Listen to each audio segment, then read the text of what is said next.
അടുത്തതായി നമ്മൾ പഠിക്കാൻ പോകുന്നത് ഔട്ട്പുട്ട് യൂണിറ്റുകളെക്കുറിച്ചാണ്. എന്താണ് ഔട്ട്പുട്ട് യൂണിറ്റ്? ഡാറ്റ പ്രോസസ്സ് ചെയ്തതിന് ശേഷം ലഭിക്കുന്ന റിസൾട്ടുകൾ യൂസറിനെ ലഭ്യമാക്കുന്നത് ഔട്ട്പുട്ട് ഡിവൈസിലൂടെയാണ്.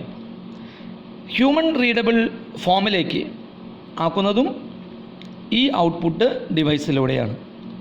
എക്സാമ്പിൾ പറയുകയാണെങ്കിൽ മോണിറ്റർ, പ്രിൻ്റർ, ഇതെല്ലാം ഔട്ട്പുട്ട് ഡിവൈസുകൾക്ക് ഉദാഹരണങ്ങളാണ്.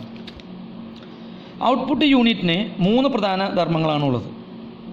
ഒന്ന്, സെൻട്രൽ പ്രോസസ്സിംഗ് യൂണിറ്റിലൂടെ പ്രോസസ്സ് ചെയ്ത് ലഭിക്കുന്ന കോഡഡ് ഫോർമാറ്റിലുള്ള റിസൾട്ടുകൾ അവയെ സ്വീകരിക്കുക എന്നുള്ളതാണ് ഒന്നാമത്തെ ധർമ്മം. Receive the result produced by the CPU in coded form.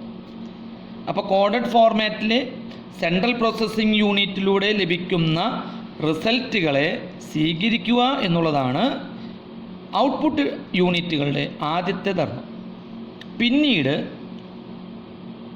Human ബീയിങ്ങിനെ മനസ്സിലാകുന്ന തരത്തിൽ ഇത്തരം കോഡഡ് റിസൾട്ടുകളെ കൺവെർട്ട് ചെയ്യുക എന്നുള്ളതാണ് രണ്ടാമത്തെ function. Convert these coded result to human readable format. Human ബീയിങ്ങിനെ മനസ്സിലാകുന്ന ഭാഷയിലേക്ക്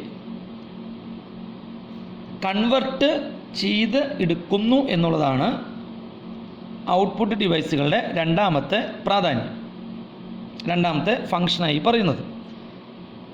മൂന്നാമത്തെ ഫംഗ്ഷൻ എന്ന് പറയുന്നത് supplies the result to outside world.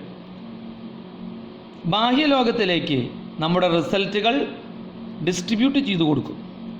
ഇങ്ങനെ 3 ഫംഗ്ഷനുകളാണ് ഔട്ട്പുട്ട് ഡിവൈസ്, ഔട്ട്പുട്ട് യൂണിറ്റ് ചെയ്യുന്നത്.